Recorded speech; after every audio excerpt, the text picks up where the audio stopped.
Okay, hi everyone. Welcome to our next session of this Australasian Seed Science Conference. Nice to be with you from Perth in Western Australia. David Merritt's my name. I'm pleased to be chairing our seed sourcing and end use session. I'd like to start just by acknowledging the Whadjuk Noongar people as the traditional custodians of the land on which I sit, past, present and future, and that we seek to preserve and celebrate and learn from their culture and vast knowledge of the land. So I'm pleased to introduce to you all Professor Robert Henry. He's our keynote for this seed sourcing and end use session. Professor Henry is Professor of Innovation in Agriculture, and he was the Foundation Director of the Queensland Alliance for Agriculture and Food Innovation at the University of Queensland. And he has previously been Director of the Centre for Plant Conservation Genetics at Southern Cross University. So Professor Henry, he conducts research on the development of new products of plants and particularly interested in Australian flora and plants of economic and social importance, and conducting research into genome sequencing to capture novel genetic resources. So without further ado, I'll pass you over to Professor Henry, who's going to be speaking to us about use of Australian plant biodiversity for food and agriculture. Thank you very much. Thank you, David. And really, in thinking about the future of agriculture and fruit production in Australia or worldwide, there's a number of factors that we can consider. First of all, agriculture needs to be adapted to climate change, but at the same time, it needs to continue to address the needs of consumers for taste and convenience, and some of the growing requirements that it be healthy food, sustainably produced and ethically produced. So with all these demands, we really need quite a lot of effort into the genetics of our agricultural and food plants. And responding to climate change, the three strategies that we're using, I think we can consider. We can adapt to climate change, and that means quite new genetics. We can move our agriculture. And when we do that, of course, we move to somewhere where the temperature is the same, but the soil might be different. So we still need quite often new genetics in our plants. And more radically still, we can move to protect our crops from climate change. And as we move into ever more intensive protection, we need even more radical genetics, turning on its head all the efforts we've made to adapt to climate, and really then adapting to maximum performance under an optimum environment. So with all of that, we really need to capture all of the biodiversity we can to support agricultural and food production into the future with all of those demands on the system. And plant genome analysis is allowing us to contribute a whole lot of biological understanding that's really key to that genetic improvement. And I'm going to talk today really about applying advances in genomics to these plant genetic resources. We get real opportunities by the advances in our ability to look at chloroplasts and things like reticulate evolution in our wild populations, by studying the transcriptomes of our plants with ever more powerful technology. This drives our gene discovery and allows us to look at things like allele-specific expression that's really important for many of our key traits. And in the nuclear genomes, again, it's gene discovery, but our ability to understand heterozygosity and increasingly the presence and absence of genes in different genotypes contributing to their performance. If I take it briefly outside Australia and look at the beginnings of agriculture, Gordium spontaneum, the wild barley growing here in Aleppo in Syria, was the first plant that we believe was domesticated. But applying genomics and DNA analysis techniques allows us to look again at the history of this. And one of the big mysteries was how we had apparently maybe a secondary domestication in Tibet.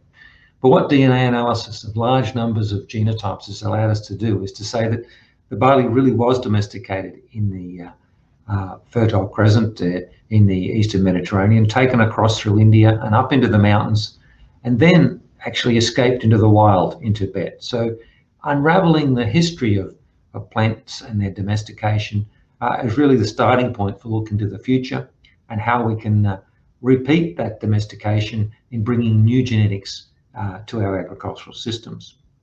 And if we come to Australia, and I'd like to acknowledge the traditional owners of the lands on which the plants I'm going to talk about are found. We have 65,000 years or more of continuous food production from our environment, and we have a lot to learn about that and how we can build on that for sustainable future food production in Australia. There's many popular views on agriculture and the history of those.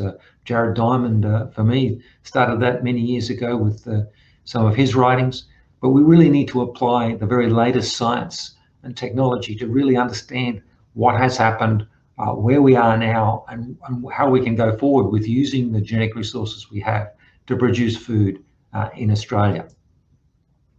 And we also need to understand, of course, at the same time, the issues around the access and benefit sharing for those resources. And I've been working with Brad Sherman from the law faculty here, and we're really helping to define the complex processes that we need to come to understand to appropriately comply with international treaties and local laws, and work both with current material but also historically collected material in understanding our future options. We're seeing very rapid improvements in DNA sequencing and assembly technology, particularly in the last year or so. Here we're depicting an account of how, as we increase the amount of data we get from long-range sequencing, we get better and better coverage of our plant genomes. And this can be applied to getting now very quickly from any sample a complete chloroplast genome and annotating it completely. We now can find all of the genes. We don't have the problems we had in the past of contamination or confusion with nuclear or mitochondrial genes, and we no longer have unknown genes. We have a complete inventory. The other big advance is that the technology now is getting us complete chloroplasts of the nuclear genome. From sequence data alone, we need no other information. We can just take the sequence data and assemble, in most cases, the complete chloroplasts. It's going to add not the complete nuclear chromosomes in addition to the organella genome. So the technology really has come a long way in the last 1 to 2 years. And we've been using an Australian species, the endangered Macadamia jansenii, as a model to test and evaluate all the available sequencing and assembly techniques that we can use to put together the genome sequence of our plants. And we're now moving to apply this much more routinely on a wider scale to exploring the available genetic diversity. One of the systems I'd like to talk to you about is rice and our efforts to effectively reinvent rice based on Australian material. There's a lot of diversity in the rice genus, in Oryza. It's a very diverse group, but in Australia, rice is a native plant. Here on the left in North Queensland and on the right, when lodged in the open areas in the Kimberley. And we have a diversity of species found across northern and eastern Australia that provide a really critical resource for global rice improvement. We're now, by applying genomics techniques, able to understand the relationships between all of these species and put together an understanding of where we can source the genetics we need for the future. We've been working in what we call the local area here, and the local area is probably from China across to India and down into Australia. And we see a great diversity there of types of wild rice that represent the gene pool from which rice was domesticated. And some of these Australian species represent the last remaining examples of genuinely wild rice from the primary gene pool that hasn't been contaminated by outcrossing from the large domesticated populations we see in Asia, for example. The Australian material has great resistance to pests and diseases, novel health and nutritional traits, and is interfertile with domesticated rice, so we can bring those genes very readily into the domesticated gene pool. The sort of traits that we've got are large seed size and the grain B here is a wild Australian rice, whereas E is a domesticated. So you can see that in the wild, we have the ability to potentially increase yield by producing larger grains by using the genetics of the wild populations.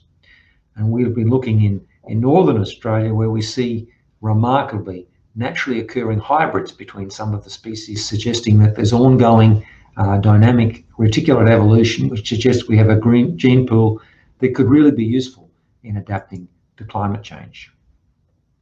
By looking at the domesticated gene pool, on the other hand, we've been able to see that rice actually has two ancestral types. Only two functionally distinct types have been brought at the maternal level into the gene pool, and so these Australian material represent a real opportunity to bring third and further genetic groups into domesticated use. Another species that we have great potential to work with in Australia is sorghum. Most of the diversity is here in Northern Australia. This, of course, was domesticated in Africa, but we now have analysis of many species that show great promise. And by sequencing the genomes, we're understanding again the relationships, identifying those close relatives of domesticated sorghum that we can use as a way to really expand the gene pool and move towards developing the crops of the future. We're also working on the other side with the Carlsberg Research Foundation on developing very large mutant populations. And here's the first of what we plan to have 500,000 mutants of sorghum that provide us with the genetic diversity that we need to select future crops. The same sort of approach could be taken with the pulses. The Australian flora has many wild legumes that could represent really new opportunities for protein sources for the future once we understand how to domesticate them. We've been working with the pigeon pea, and the wild relatives from Queensland are providing great resistance to insects that can be utilised directly in domesticated pigeon pea. The same approaches can be taken with horticultural crops. The macadamia, we've just get very high quality sequences now for all 4 species, and we're sequencing now the entire known diversity. All of the known genotypes will have a genome sequence, all of the collected wild material, and this allows us to look at interesting traits like the evolution of cyanide production in plants, and we can compare this genetic strategy. Remarkably, it seems that cyanide production, although found in wild macadamias and not domesticated macadamias, in, for example, sorghum, it's the other way around. We seem to have selected for cyanogenesis when we've domesticated sorghum. We're working on the wild citrus, and Australia has great resources, particularly for disease resistance. We're sequencing all of these genomes. Coffee is another example. This coffee from Cape York represents real genetic diversity for coffee. And in the case of coffee, genomics has allowed us to understand how climate and quality interact and how gene expression is controlled by the environment. Coffee provides an interesting example of public reaction. When Kew announced that the coffee species in the wild were threatened by climate change, I was besieged by journalists because there was a great interest in the risk that climate change might take away our coffee. And it seems that this is a way of, one of the ways that we might raise awareness of even the whole issue of climate change by bringing familiar issues to people's attention. Eucalypts, another group where genomics is making a huge difference. We've just completed the high quality genome sequence of a Corymbia that allows us to compare the evolution of this really important group. And we're now turning that to understanding how genetics controls plant size by comparing species that have different size plants.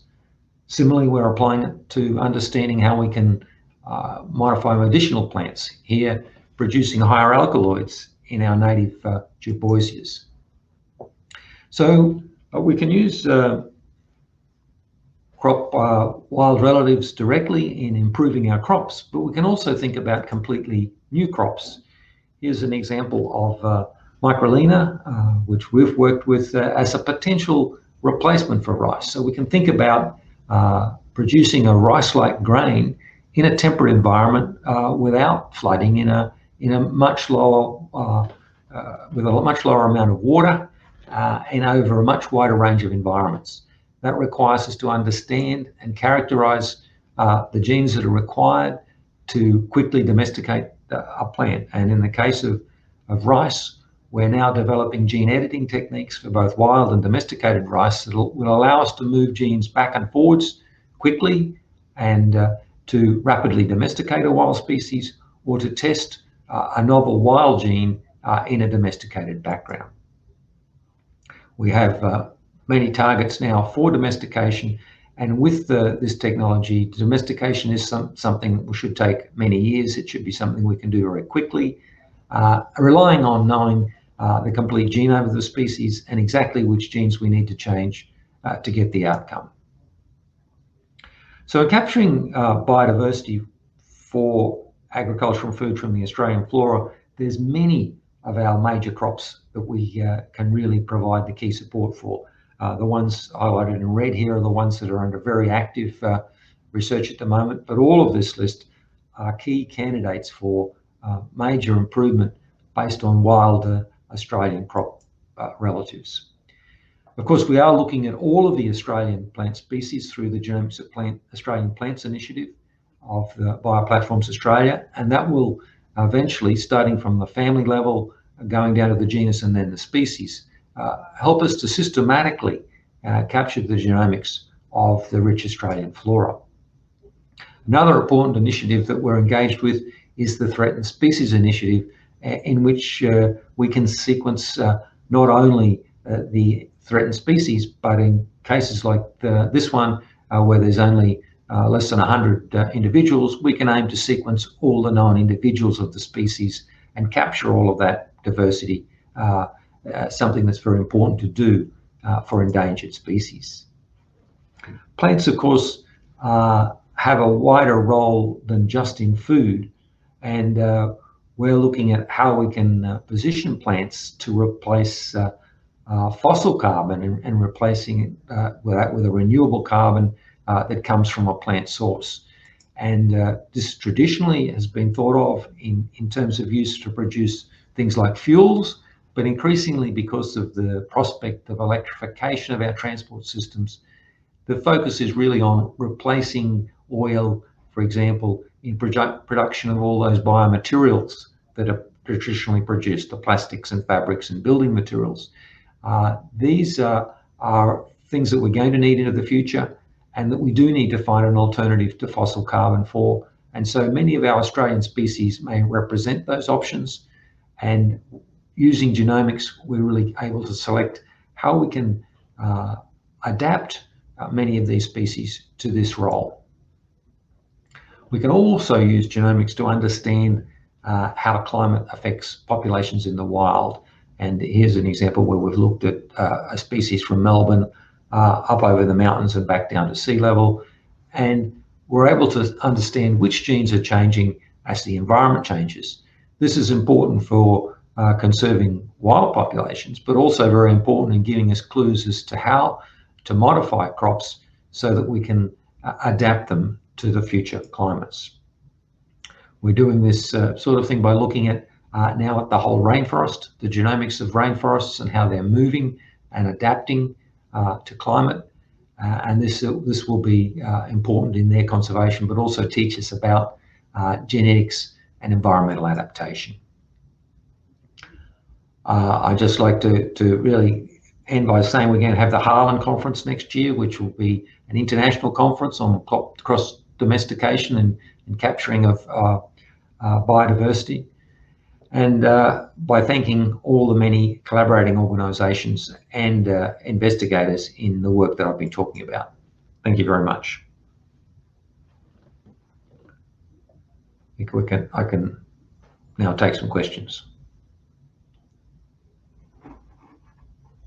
Dr. Henry. That's an excellent introduction to what I know is a field that has an increasing amount of interest. Certainly, the number of contacts we have at Botanic Garden here in Perth about the use of native plants for bush foods is only increasing, and also in the restoration industry, we have a lot of discussions about opportunities to diversify land use outside of mining and use the restored landscape to look at new economic opportunities, producing different types of products, not just returning biodiversity. And just a reminder to everyone quickly, we can take questions in the discussion forum or the live Q&A, so whatever works best for you. We have had a few technical difficulties, so just try either of those options. We do have a question, Robert, from Annabelle Murray. She's asking, have you partnered with any Aboriginal land managers to develop Indigenous crop varieties? And she says, for example, Bruce Pascoe's Ewan Farming Group in southeastern New South Wales growing Themata australis.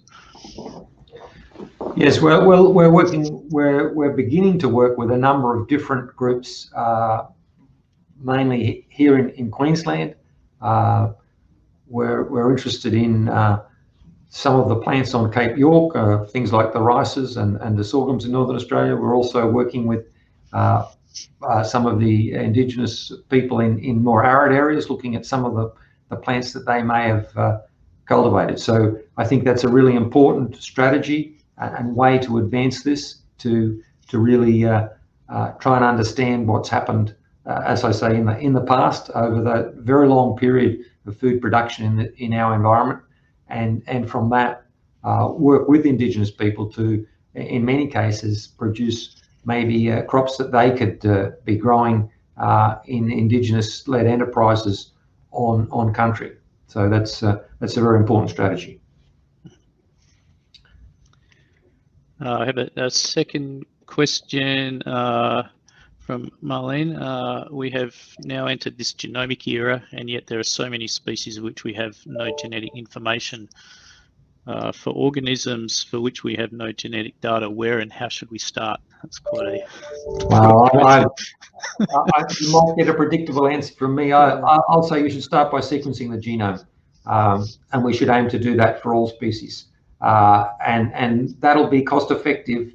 Other sorts of genetic information are difficult to get, but the genome tells us so much for increasingly small amounts of investment. We're going to be able to sequence everything in the near future cost effectively, and that really is an enormous amount of data, but it really gives us the platform on which to do all sorts of things. So in almost everything we do now, we find a new species, we sequence it, and then we use that knowledge to work out how to conserve it, how to utilize it, and so forth. So very good starting point, and increasingly very cheap. So a related question from Kelly Gowland. Can you synthesize the advances in long-range sequencing that have enabled whole genome sequencing and annotation of wild species?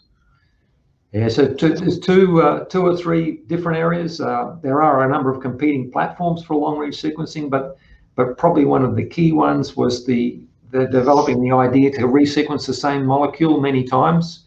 That means that we can get not only very long sequences, but very accurate sequences. And because they're very long and accurate, they're very easy to assemble. Before, when we had small pieces or inaccurate pieces, it was very hard to put them together. And the other thing is that the software has been advanced in the last months to a year to take advantage now of the long, accurate sequences that we didn't have before. So it's the combination of the improved chemistry and the improved software that allows us to sequence and assemble very quickly the complete genome in a much less painful process than we had to go through a couple of years ago.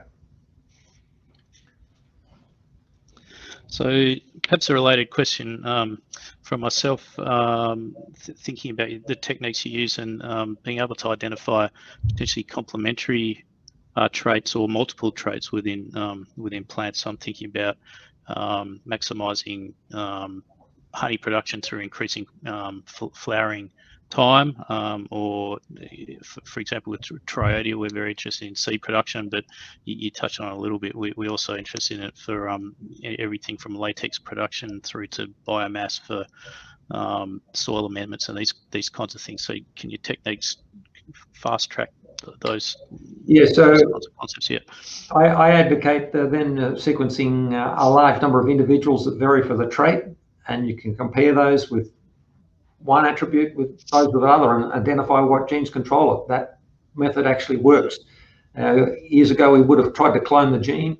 Now we just sequence lots of individuals with different levels of the trait and compare the sequences, and we identify the genes that control it.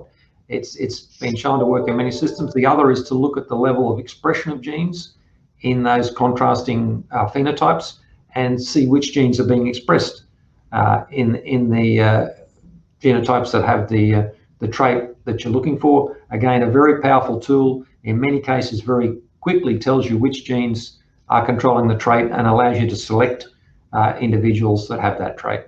So both at the genome and transcriptome level, these methods are becoming much more efficient and routine for driving gene discovery. Mm-hmm. So Kelly asks us, again, a little related follow-up to your answer to her question, how quick is quick and have the costs decreased? Well, I suppose, there's many examples. I think in rice, I know the rice growers have indicated that we discovered the gene for fragrance in rice a number of years ago, not long after the genome sequence became available. And they estimated that they now save $1 million per variety produced on the breeding because we actually have a perfect genetic marker for that trait, which was recessive, essential to select for, but very important economically. So it's a question of how the costs of breeding have collapsed as the costs of sequencing have collapsed. So I think that there's lots of different ways of looking at it, but it really is a very cost-effective strategy in that sense. Mm-hmm. Another question, Jose Barrero asks, how do we convince growers to give a go to the new crops when the markets are so competitive, and should there be some incentives from government perhaps? I think usually it comes down to price and value. If you can demonstrate the product's got high value, and the gross margins will make the argument that I think is what people are looking for. They need to know that there's a product of high value that they can produce at a reasonable level, and so it's that value proposition that you have to sell. It has to be a product that has the price, and that's and in many cases, I think the sort of innovations we're talking about will push us to higher value in the agricultural product. Very good.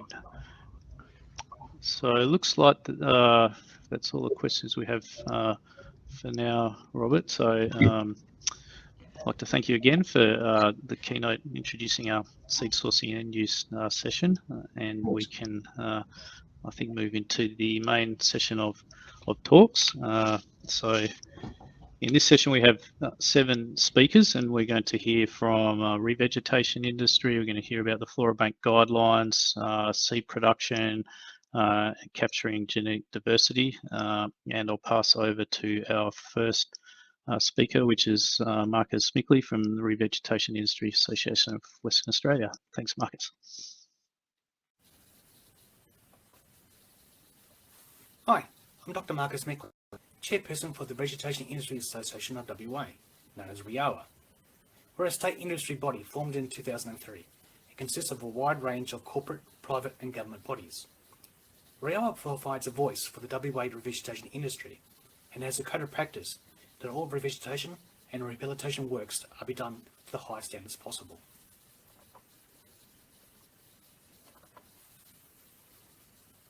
For many years, there has been much discussion in the state industry about the need for native seed standards.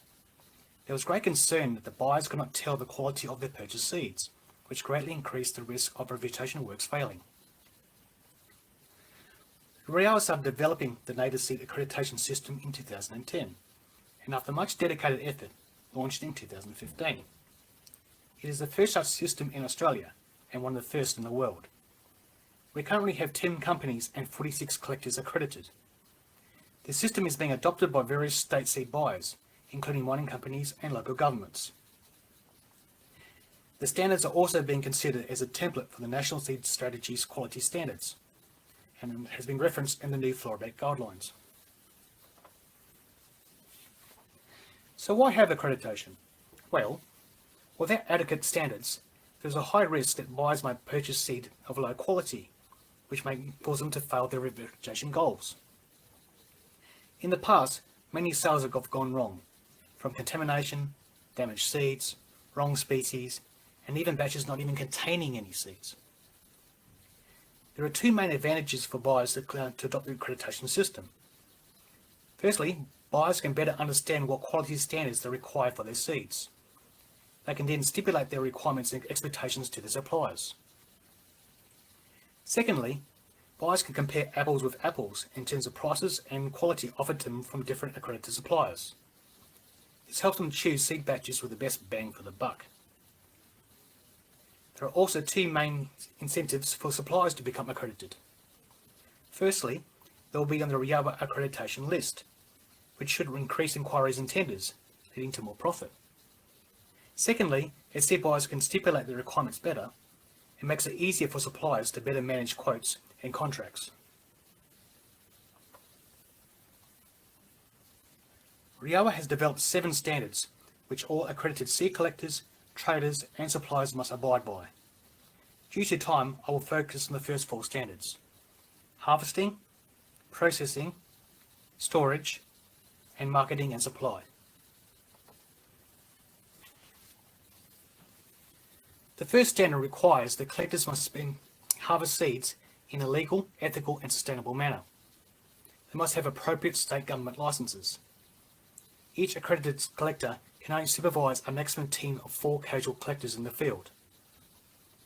They must make efforts to accurately identify the correct plant species.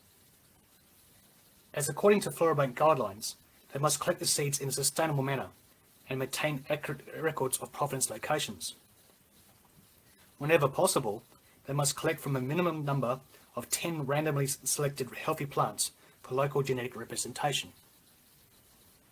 They must also make sure to not spread weeds or diseases in the field. And lastly, they must carefully handle the seeds post-harvest to minimise damage. The second and third standards refer to the processing and storage of seed. Collectors must process and store seed batches so that they are not spoilt and can be traced with accurate and detailed records. Seeds must be dried and monitored in a well-aerated, dry environment that is not too hot, so to prevent the seeds from being cooked. Seed predators such as insects and rodents must be controlled through all processing stages and when the seeds are in storage. All equipment is to be thoroughly cleaned after use to avoid cross-contamination. And lastly, seeds must be of merchantable quality, such as being free from impurities, contamination and damage. Overall, processing and storage must follow Floorbank Guidelines, and every bag must have a Riawa accredited sticker, such as in the image, to separate them from non-accredited seed batches. Also, there are various storage requirements for different seed grades. The higher the seed grade, the more stringent the storage requirements. Speaking of seed grades, the marketing and supply standard has a seed grade system with 5 levels. The highest grade, conservation, has extremely high quality expectation and detailed information and can be expected to be sold at a premium price. The 4 commercial grades decrease in information, quality and perceived market price, the lowest grade being for direct seeding. All accredited seed batches must be given one of these grades, according to their quality, information and storage method. This allows buyers to specify which grade they expect and prevents suppliers from offering a seed batch of lower quality.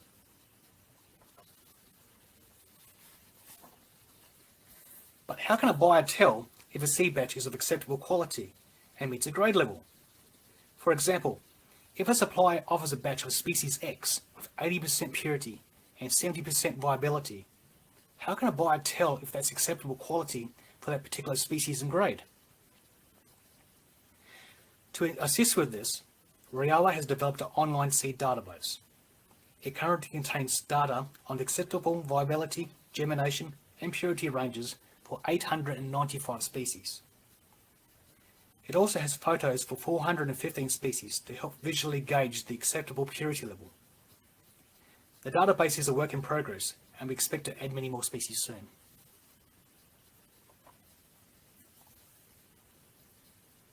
Riawa has also developed an online seed collecting training module. All applicants must complete this module to demonstrate the knowledge and understanding of all components of the accreditation system. The module contains a series of questions that the applicant must correctly answer to pass the training. What is awesome about this module is that it's accessible to everyone. This means that seed collectors anywhere in the world who don't want to be accredited can still learn more about best practice seed collection in WA.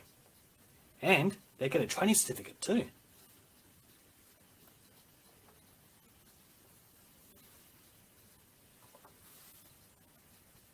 I hope you are able to appreciate our efforts to improve the seed quality and revegetation outcomes in Western Australia.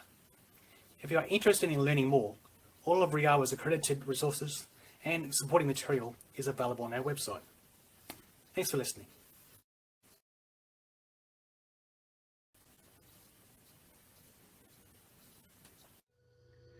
Hi everyone, my name is Solomon Maina. I'm a research scientist working with Agriculture Victoria Research. So my work is based on improving diagnostic within the post-entry current support grain industry. So we've been working on high throughput sequencing method to support germplasm health screening. This is because there is persistent conservation of genetic diversity through germplasm exchange or germplasm import from different parts of the world. This is change adaptation, and AGG is doing quite a lot of work in importing cereals and forced germplasm to support new improvement of crop varieties in Australia and grain industry. Australian grains industry. As such, it's very critical to make sure that when we bring this germplasm, they're free from pests and diseases, and before to avoid introduction of damaging pests such as bacteria and viruses that can have devastating yield losses. So high throughput sequencing is one of the best choice because it can have value addition, and also it can help discovery of agronomical traits that can be integrated in the breeding industry. So AGG is based in Horsham and Tamworth, and it operates Horsham and Tamworth PQ stations, and imports around 2,500 accessions in a year. And then after that, they planted in controlled glass houses, and stringent diagnostic is performed before they are released to end users. So what we've done in our project is to compare the old technology, which is immunological based, which is tissue blood immunoassay and PCRs, and a more robust new technology such as high throughput sequencing. And we found that when you are detecting a particular pathogen, or when you're detecting one virus, which is very well known with its anti-sera or antibodies, then you don't have any challenges at all. But when you have a new virus, or when you have a virus that have mutated, then that becomes a challenge, and you're forced to use a high throughput sequencing method.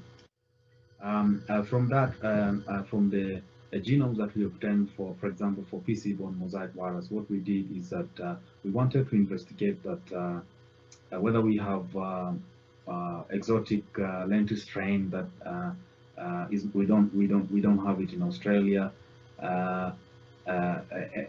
Can we? I mean, the genomes that we obtained for instance, PC-borne mosaic, are they related to the exotic lentil strain that we don't have in Australia? And what we found was very interesting. All the genomes in Australia grouped separately, and they didn't group closer to the lentil strain. And the one we found from Chinese and Russia, they're basically from quarantine, which is quite safe to say. And then we also found one sample which was infected by 2 strains, which shows the strength of using high throughput sequencing.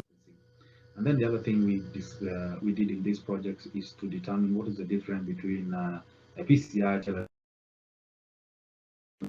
So that means when you detect a virus and you just use the gel, whereas you can as well move ahead and sequence. So when you look at the gel, you can actually see a gel and see you have only 2 viruses, but actually there could be a third one because of its very low titer. You can't pick it on the gel, and we found that using this technology, we could be able to pick some of the viruses that we missed out on the gel. It could be, we could pick them using a TPV-seq method, which basically means targeted pan-viral sequencing. The other thing we've done is that we've tried to, in addition of detecting multiple viruses, then we ask ourselves, is it possible to detect bacteria along with these viruses? And these are bacteria of biosecurity threat. And we did a spike of an infectious material. We did a spike of bacteria DNA, and we were able to pick the viruses and along with the bacteria itself, even though we didn't see it in the gel. Then what we've done as well within our post-entry quarantine is to introduce more diagnostic tools such as ONT, and these are tools that they are cost-effective. You get longer reads, and they are quite easier to to work with, and the amount of the size of the reads that you get, they are quite bigger compared to the traditional Illumina methods. And then we compared the phylogenetic or genomic biosecurity surveillance of the 2 methods, and we found that there's not much differences between Illumina and ONT, depending on which chemistry you use for your library preparation. And you can see the sequence was 99.6%, which is pretty good, and the genomes actually grouped, groups the same. That means that we can actually use ONT for genomic surveillance, which is a little bit cost-effective compared to Illumina. Then the other thing we've done in these projects to detect a microbial profile, because we know that there are some microbiomes that can be beneficial to the crops, and because we are importing the crops from different parts of the world, we hypothetically we think that some of these germplasm might be carrying some important microbiomes that can be integrated to breeding lines and can be very useful for for example, some of these 3 general bacteria have been associated with enriching rhizosphere of Arabidopsis thaliana upon foliar defense activation by a pathogen. So this is very interesting. And then what we've done is that when we obtain that data, we've tried to link that data with the global database such that a breeder can actually ask for a certain accession and actually go to the database and see, oh, I'm looking for this accession because it's got this and this type of bacteria, and they can actually say, give me this accession so that I can include it in my breeding program because I found in the database it's got this and that trait. So that's what we've been doing in this project. So in conclusion, I think it's very important to continue improving high throughput sequencing for biosecurity nationally, internationally, and because with that, then it will be possible to support and maintain the multi-billion-dollar grain industry free from pathogen and free from non-devastating pathogens, as you've seen in other parts of the world. And it's very important to continue having this research and investment internationally and nationally, especially to secure Australian national biosecurity framework. This project has been funded by GRDC and AVR, and thank you very much for all your support. Thank you.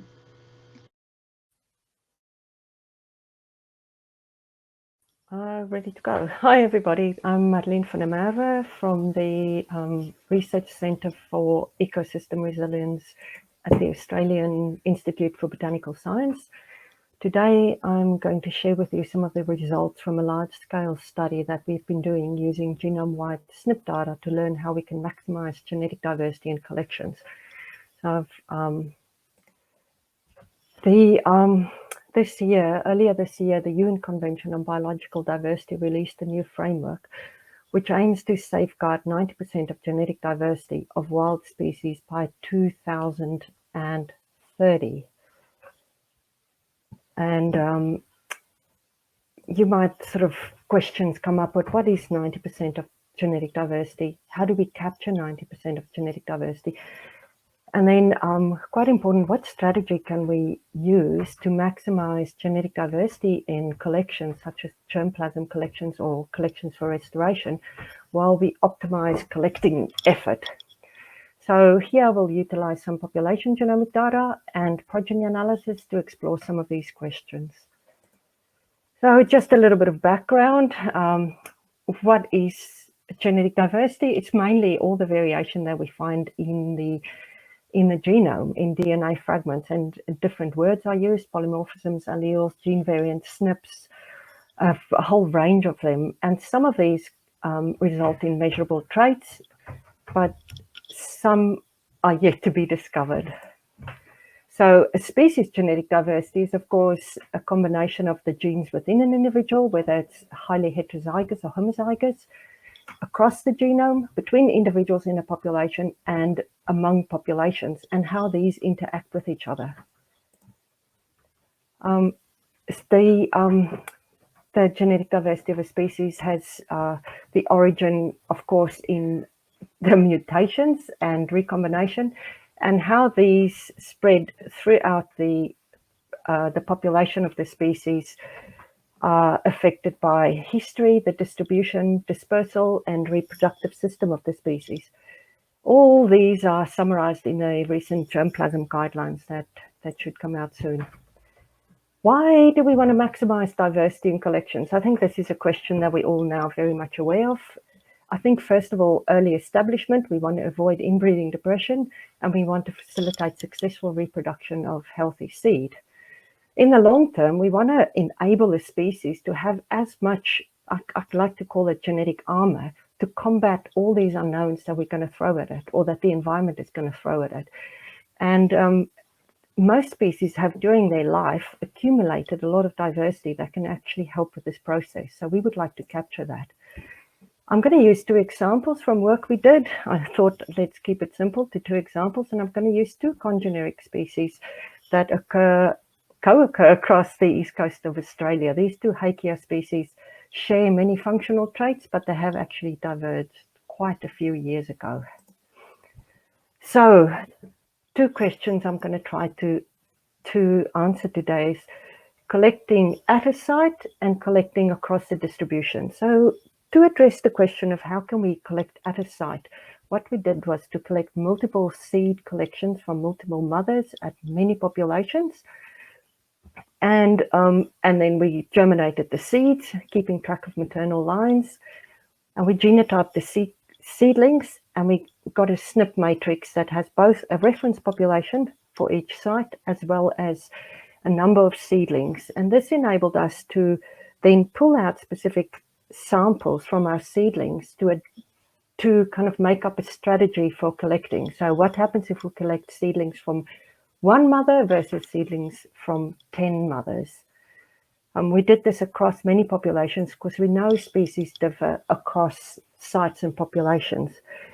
And here is a very short summary of the results from this.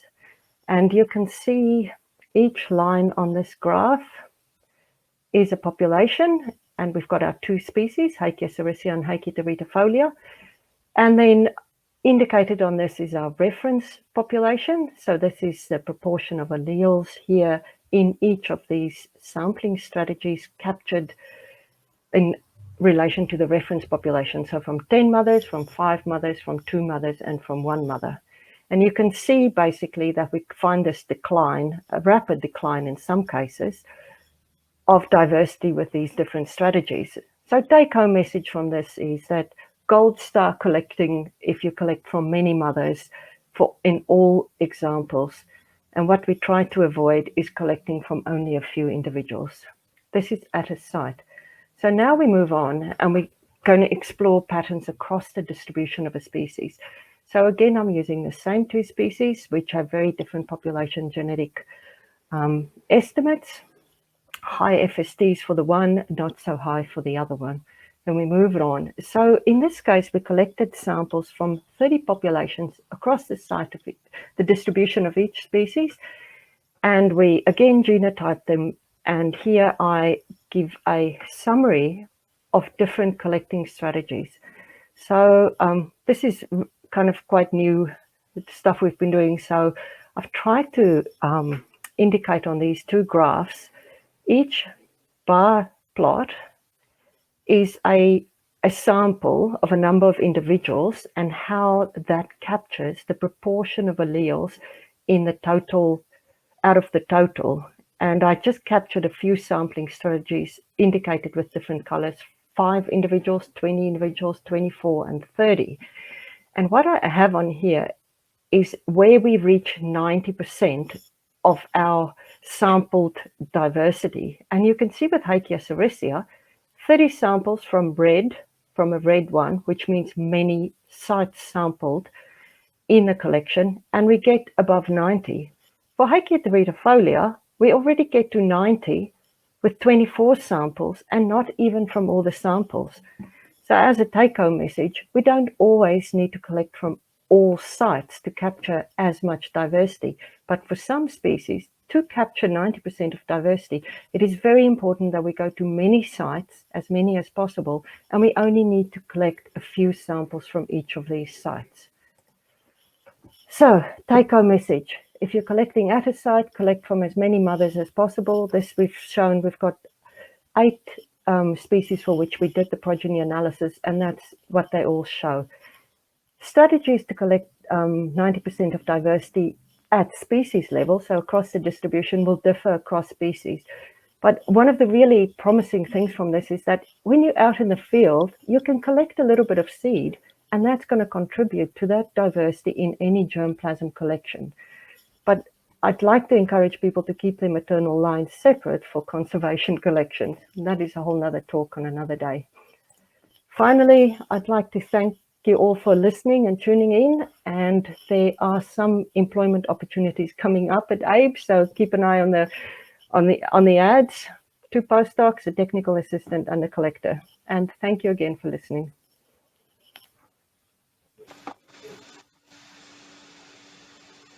Hi, everyone. Thank you very much. Hi, everyone. I'm Lucy Commander. I'm going to talk today about the update of the Floorbank Guidelines. Throughout the talk, you can tweet to me or ANPC using the handles below.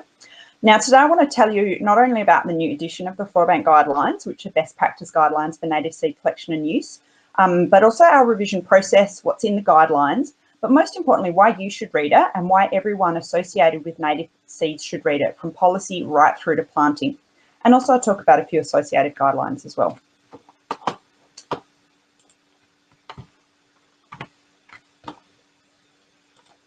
So when do we need seed for restoration? Well, in fact, sometimes we don't need seed for restoration. If all we need to do is cease grazing, for example, and encourage natural regeneration, and collecting and planting seeds might not be needed at all.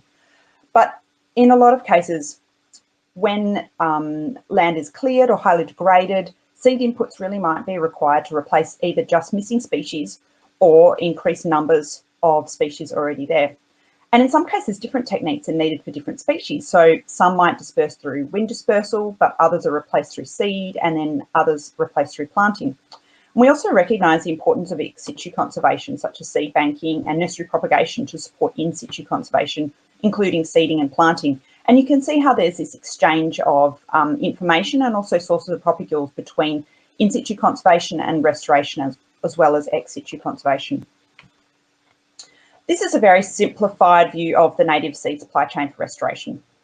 So starting off with selecting which species and from which collection locations through to collecting. Perhaps seeds may be increased through seed production areas. They're processed, testing, dried and stored. They might be direct seeded or go through nursery propagation before planting. And then obviously that then leads to reporting, adaptive management, and the process starts again. And there's a lot of different people involved in the supply chain. In some cases, it might be the same person or the same group of people through the supply chain, and in other cases, seeds may change hands a lot of times.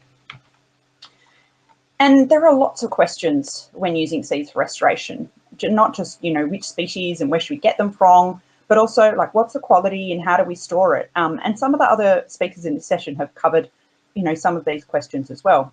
So that's why it's important to have best practice guidelines, because these can really help answer these questions. It's an opportunity for knowledge sharing and also for your knowledge that you create to actually reach policy and end users, and to collaborate across other parts of the sector and ultimately lift standards in conservation and restoration. Now, the first edition of the Floorbank Guidelines was written around 1999-2000, and it's a set of 10 guidelines. This initial publication was a partnership between Greening Australia, CSIRO, and Australian National Botanic Gardens, and funded by the Bushcare Program of the National Heritage Trust. So since then, there's been over 20 years more of research and experience on a lot of these topics, but particularly germination and provenance. There's been a lot more seed production areas that have happened in the last 20 years, and certainly more equipment and technology. So that's why we're due for an update. The second edition of the Floorbank Guidelines is funded through the New South Wales Government through its Environmental Trust, and part of the ANPC Healthy Seeds project, which is a consortium of ANPC and 7 other organisations. We expanded it to 15 modules, and it has just been released, so it's now available for free, so you can hop onto the website to download it. For the update process, we formed a reference group, listed the modules, invited authors, drafted each module. We had a lot of reviewers also involved in the process, following then proofreading and production. And this is the structure of the guidelines. You can find this in module 1 if you can't read the small text. Basically, it follows the supply chain, and it's got 4 supporting modules. The first one is the introduction, and then it's got a module on working with Indigenous Australians, approvals, principles and standards, record keeping, and then finally buying and selling seeds. What's new? Well, we've got key points for each module. There's lots of new photos, conceptual diagrams, and decision trees as well. So pretty much everybody involved in native seeds should be reading the guidelines, whether that's people involved in funding, policy, collectors, research, or practitioners or end users. And it's really important for everybody to read them so they learn about different parts of the sector. So often people are a specialist in their particular area, so then they can read the guidelines to find out about other parts of the sector. So please distribute the guidelines to your collaborators, your collectors, your suppliers, or your end users. Communicate them to policy makers, and then we can help improve seed literacy across the sector. I just wanted to point out that this complements other guidelines which have been produced by the ANPC, Plant Germplasm Conservation Australia, launching tomorrow, the Translocation Guidelines, the Australian Native Seed Survey Report, and APC. And ANPC has also been involved in Project Phoenix, and I put these papers out recently, which you can go and find on their website. So finally, just a big thanks to everybody involved in the guidelines. I know a lot of people are online today, and I'm really sorry we couldn't have an in-person launch during these times. And also thanks to those for who we've referenced your papers, because it's really all of the research that's happened throughout Australia and across the world that's made this amazing update possible. Thank you. Good afternoon, this is Sophia from Cambodia. I would like to share with you about a short story about a farmer seed supplier in Cambodia. I have 4 points in this presentation. First point is the involvement of local community in the management of natural forests in the form of community forestry. The aim of the community forestry is to maximize the contribution of sustainable forest management to poverty alleviation, enhance livelihood, and equitable economic growth. The second point is about the farmer seed supplier. His name is Mr. Sorghum from the northwestern Osat province. The farmer started the business with supplying seed of 3 rosewood, including Dalbergia cochansinensis, Dalbergia oliveri and Pterocarpus macrocarpus due to the ease of access to seed sources in the nearby community forest and high demand of the species.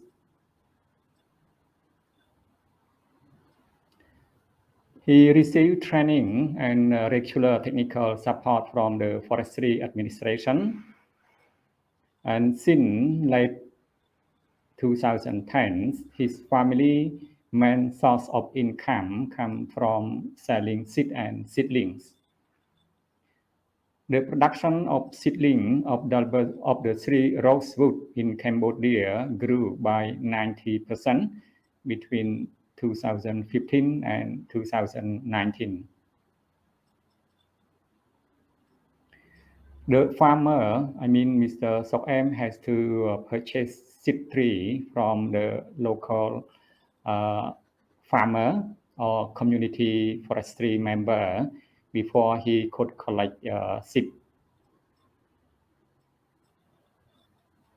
This table shows the amount of seed that he produced and sell in 2020, and you can see from this table the large number of seedling and also large amount of seed is that sold in this year is Dalbergia cochansinensis.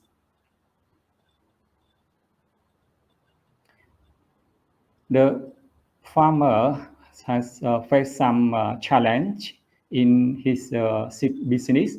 The first one is insufficient seed sources and irregular seed production. The second challenge for him is the nursery is too small and in dilapidated condition. And last challenge, he has some difficulty germinating Pterocarpus macrocarpus seed due to the seed physiology.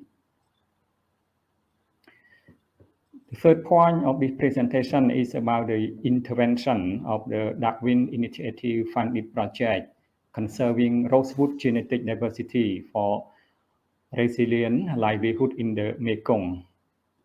The project provides training to the farmer and other CF members on seed and seedling production and marketing. The project also constructs a new nursery with the capacity to produce more than 100,000 seedlings per year. And also, the project established 2 grafted seed sources of Dalbergia cochansinensis and Dalbergia oliveri on the farmer's land. This is the farmer old seed sources in 2019. And this is the old nursery, and this is the new nursery in which is funded by the Darwin Initiative project in 2020. This is the activity that the farmer is in practice for the grafting propagation and the seedling and the grafted seedling of Dalbergia cochansinensis and Dalbergia oliveri for planting in the grafted seed source. And this is the grafted seed source of Dalbergia cochansinensis in the second year.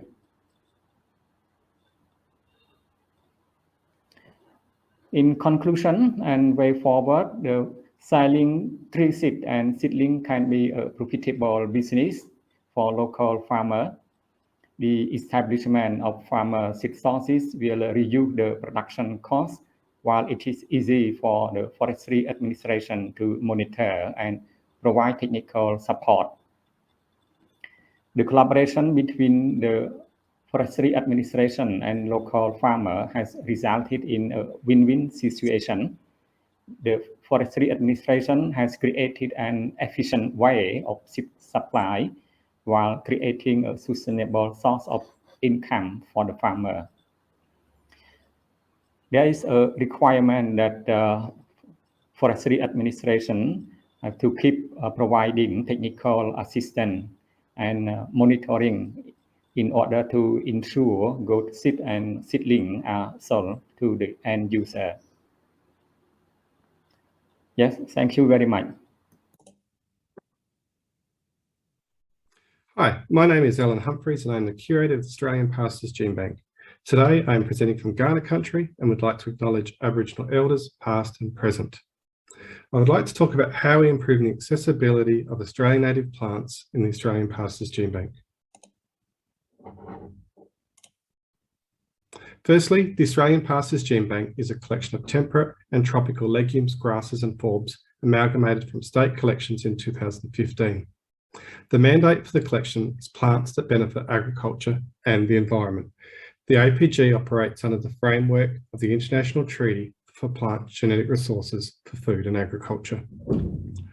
The collection contains over 84,000 accessions representing 2,619 species collected from 178 countries.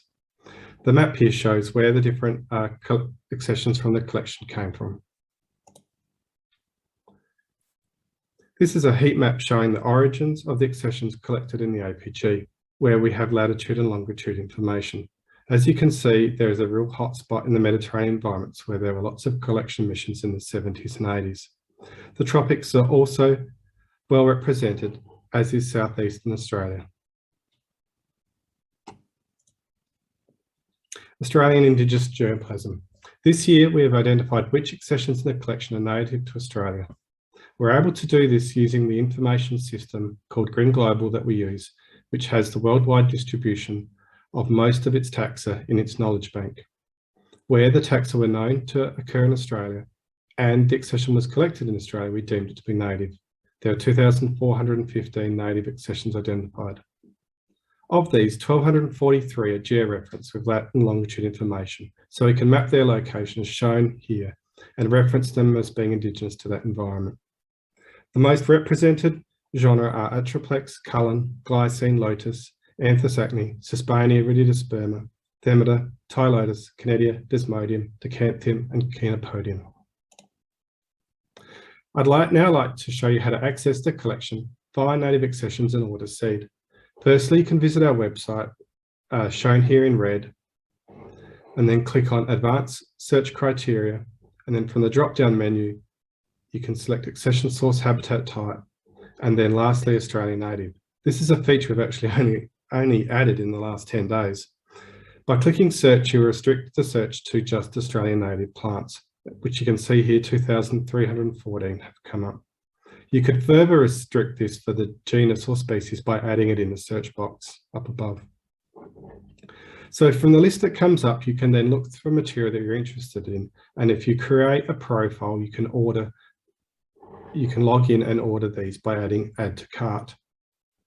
We will send either 100 seeds for inbreeding species or 200 for outcrossing plants of each accession, and we try to correct for viability after the completion of an SMTA.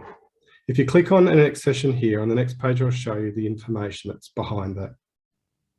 So for an example here, this accession of Cullen is a wild material. We distribute 200 seeds. And sorry, this is a bit small, but I'll just highlight the passport data below, where you can see this accession has latitude and longitude information. So if we click on the Google Map link, we can add it. This passport data has aspect, soil depth, pH, texture, slope, associated species, and the rainfall.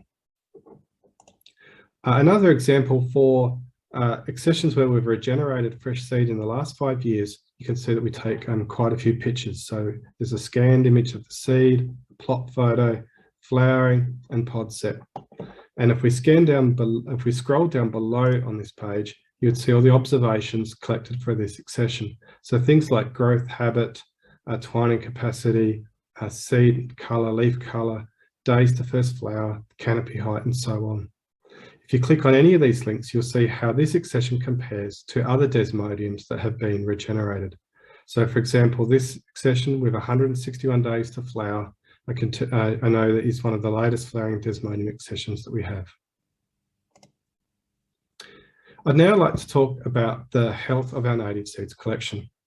Here are the native seeds grouped into similar plant types which we call pasture groups, just so I can fit it onto the graph, and the number of seeds that we have in our base store for long-term conservation. You can see from these numbers that we have quite low seed numbers of many of these plants, and this graph doesn't take into account viability. 1,500 seeds are required for backup at Svalbard because we deposit 500 and that leaves us with 1,000 for long-term conservation. The seed also has to be 80% viable. We also have a national backup facility at Black Mountain in Canberra. And we distribute seed when we have at least 3,000 seeds in base plus active. Active is the second store that we have at 1 degree Celsius. I haven't shown the inventory of the active store, but I can tell you that there is only enough seed of 33% of the native accessions to distribute. So we need to address this and regenerate fresh seed. This photo here shows our regeneration facility near Launceston, Tasmania, that is managed by Rowan Smith, where we use a rye corn crop to manage pollen transfer. So we grow all our wind-pollinated outcrossing species at this location. Many Australian native grasses are predominantly inbreeding, but they can also be outcrossing from time to time. This can vary between seasons and populations. So in order to maintain pure populations, we're treating them all as outcrossing unless there is proof they are obligate inbreeders. From time to time, we actually produce excess seed, and we store this in a residual seed at only 15 degrees Celsius. We've identified that this is not required, part of our mandate, and not required for either distribution or for our conservation. It can be available, as you can see here, in grams per seed for each of these genera in large amounts. And so potentially this could be available for the Australian Plant Bank or other seed banks. So please contact me for more information. Lastly, I want to talk about safety duplication, which I mentioned briefly. The APG has already deposited over 28,000 accessions and is planning to send 7,000 more in early next year. But only 33% of these of the Australian native accessions are backed up. We also have the National Backup Facility at Canberra, but unfortunately only 28 of our accessions are backed up at Canberra, Black Mountain. This is something we're planning to change. Here in the photo, you can see our previous curator, Steve Hughes, depositing our first seed at Svalbard a few years back. In conclusion, the APG has a diverse collection of native taxa that we want to improve. It is poorly utilised, so please come and shop with us. It's in relatively poor condition compared to exotic species, and only 33% have enough seed available for distribution. A lot of the accessions are unique to our gene bank and not duplicated in other gene banks around the world. And we need your help. I'm interested in working with the native seed community to help improve our knowledge of viability monitoring and seed regeneration and to address gaps in the native collection. We could conserve your seed at -20 degrees Celsius and back up at Svalbard. So thank you very much for your time. That's the end of my talk.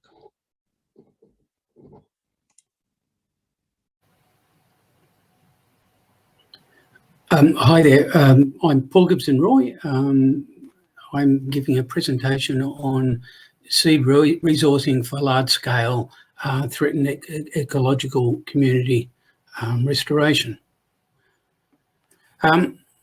The project that I'm going to speak about is based in Victoria, in East Victoria near Gippsland, and it is linked to a mineral resources, proposed mineral resource mine operated by Kalbar Operations. This mine has not yet been approved. It's still awaiting regulatory approval, and if it is approved, the mine life would be 15 to 20 years. So the landscape context, effectively the project is 1,200 hectares in size, and the current land use is typical of East Gippsland. It is largely agricultural history. 60% of the project footprint is improved pasture, 30% timber plantation, and a small amount currently supports native vegetation, which would have been prior to a European settlement would have been native grassy woodlands occupying much of the land. You can see here that the project itself from an aerial view. It is in a highly modified landscape. Much of the area surrounding it is agriculture, plantation, forestry, and high intensive agriculture. So the company and the project has the ambition to restore 200 hectares of a threatened ecological community, which is the red gum grassy woodland. We're also wanting to restore over 300 hectares of slopes and gullies to complex vegetation, and also putting native herbaceous flora back to realigned road verges. In among that, we will also be aiming to reintroduce locally threatened species from those threatened communities, and also undertake works which would offer the opportunity for faunal reintroduction or colonisation. So over the 15-year program, if the mine is approved, we need 30 tonnes of native seed and several thousand trees and shrubs for the rehabilitation project. So the key challenges for the project are that we're working with rare reference communities, rare communities that we want to restore. In the region that we are working, there is a gross limitation on seed. There is negligible commercial seed supply for most of the species that we're wanting to use. Wild supply is entirely restricted because of the rarity of those communities. So access to quality seed in the quantities that we need and the diversity that we need is really just not there. The site conditions itself are quite weed dominated, so even weed seed banks don't offer any assistance, and obviously there are limitations to equipment and infrastructure and training. So the community that we're looking at, just to highlight why seed resourcing is an issue, the Gibson wood gum grasslands, once extensive across the region where the mine will operate, but it's now a nationally threatened community. You can see there its range highlighted there, and in the red is where the project area will be. But if you zoom in on these landscapes, you can see just how highly modified they are through agricultural production, which leaves, seed collection or just not feasible. So implications of field collections are that you would essentially be putting at risk the populations that are still there. And in areas where mines are operating, where they are clearing native habitat before mining, often they have access to soil seed banks which do have native seed component in there which can facilitate restoration. But in cases like ours where they're working on agricultural landscapes, these seed banks are typically dominated by exotic species, so the seed must be sourced elsewhere and plants. So we've had to, as a process of keying up to seed resources, identify target species, sort out where we want to put those, calculate plant and seed requirements, navigate the permitting requirements, skill up people to collect seed, find out ways to generate seed, and a whole range of other things. So some of the key achievements, I think, in resourcing seed for a large project would be to characterise what you need out of the seed, undertake seedling trials, and this is some of the work that we've been doing. We've done extensive seed soil bank testing on the site, which has confirmed that the seed bank right across this site is dominated by non-natives, and at the topsoil we're very confident of what depths that is occurring. So we've set up a collection strategy where we've collected from populations right across the range, from as many individuals within populations, and as Marlene was talking about, we collect small amounts of seed from mothers and pool that. And what we've done then is growing plants to produce seed production crops, because that's the only way that we're going to be able to generate enough seed to supply 30 tonnes. We've, in the last 3 years, set up a phase 1 seed production area. It's the first of 2. This was an old retail wholesale plant nursery, and we've refitted it. And just some images here, just to give you an indication over time. Developing beds, setting up grass crops here. And these things can take several years to set up. So this is nearly 3 years worth of work to set up these areas. We're working with 130 species at the moment. We eventually want to grow probably another 100 more than that. So this is a stage thing where we're developing the techniques, setting up these production areas, as you can see, getting them more developed.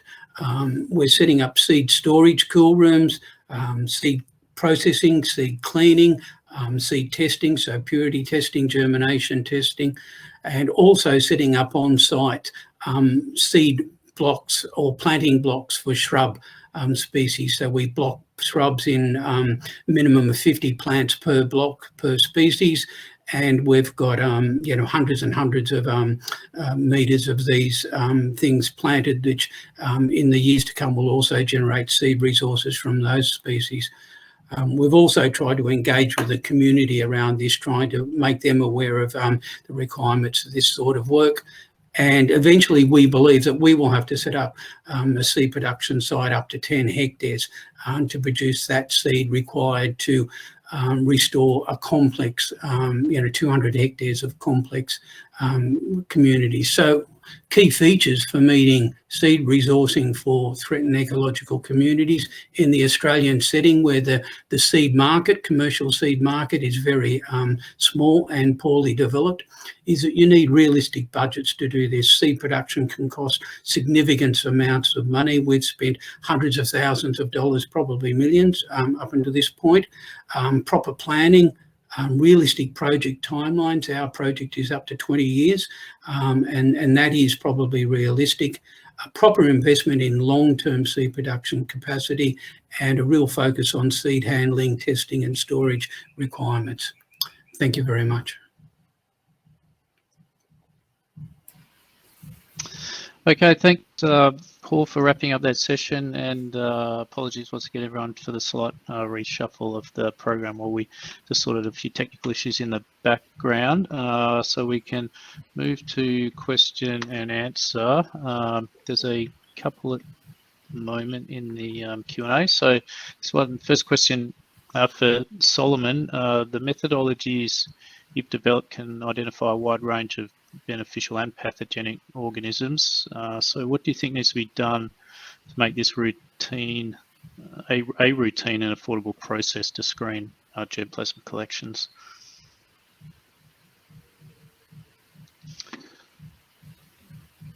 Do we have Solomon?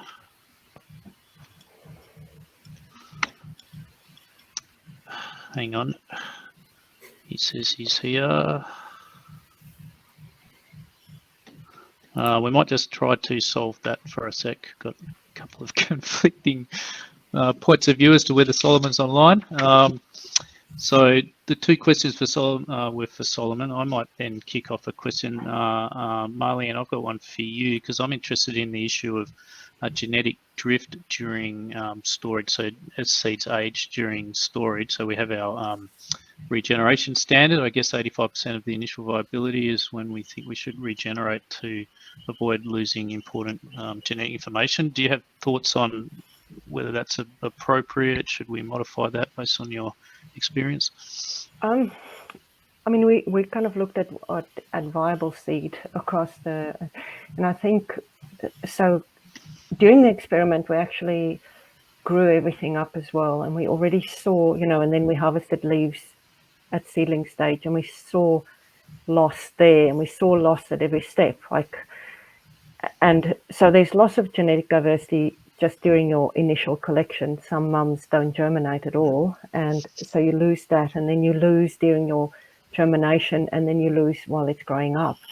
So we should double the efforts to get to a certain percentage, of course, if that's sort of answering your question. But we also need to look into, that's kind of why I want to emphasize the idea that we need to get more information about what different maternal lines do, because our storage methods and everything is optimized for specific genotypes, and that's a selection process already. So we lose diversity simply by storing our seed under certain conditions. How's that? Yeah.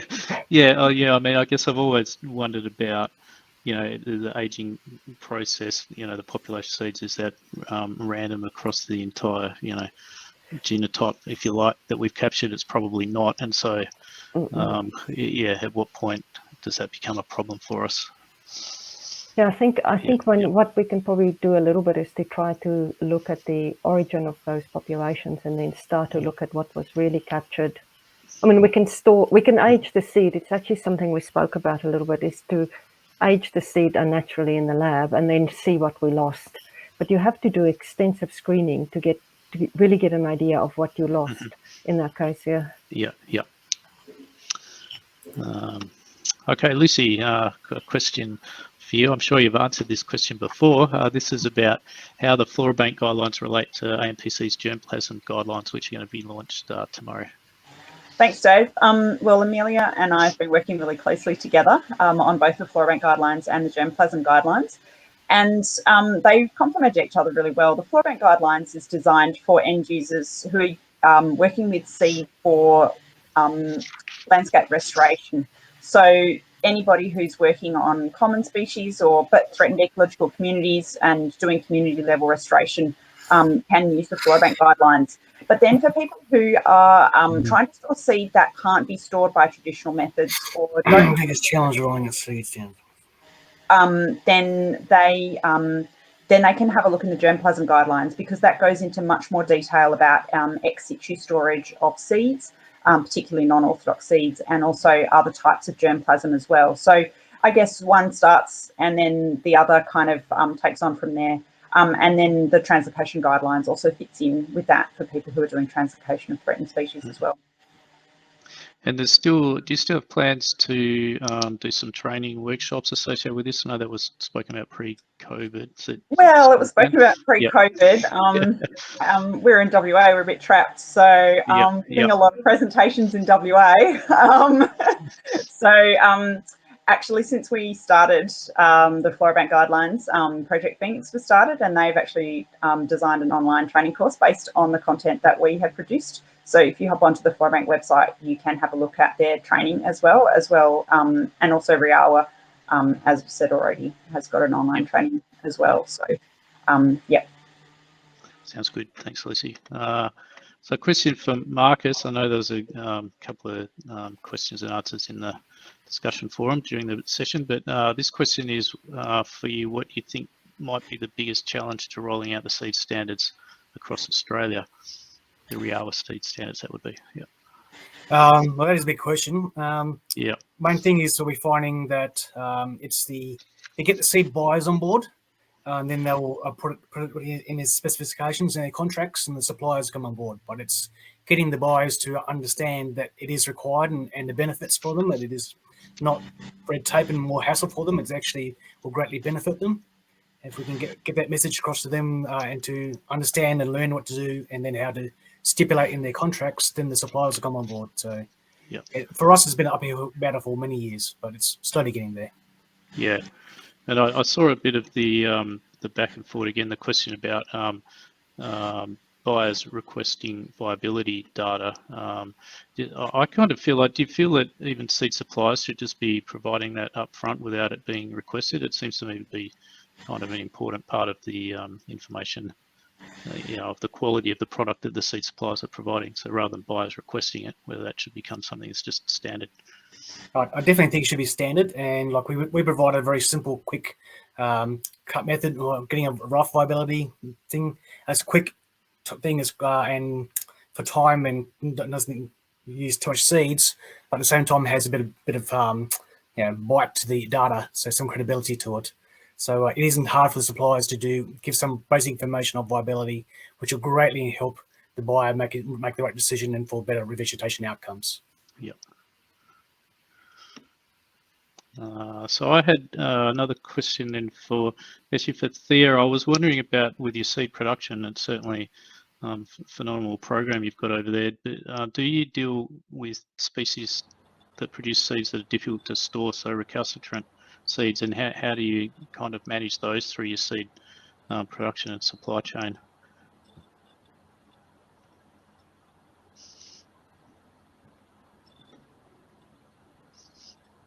We've got Thea. Is it a question for me? Yeah. Yes. Sorry. Can you please? Can you please repeat again, please? Yeah, sure. So I was just interested in how you might be dealing with species that produce seeds that are difficult to store through your production systems. Yes, for the recalcitrant seeds such as those from the Dipterocarp families, we can. There is no way for us to store the seed, so that we have to collect, and then we have to make sure that the seed is sent to the seed user as quick as possible. The seed that I was talking in my presentation mainly orthodox seed, not recalcitrant. Yep. Thank you. Yep. Okay. All right. Thanks, everyone. I think we've got about 2 seconds to go before we close out and move to the next session. So thanks to all of our speakers. We'll have a short break, about 10-minute break, and we'll be back for the next session. Thank you very much. Thank you.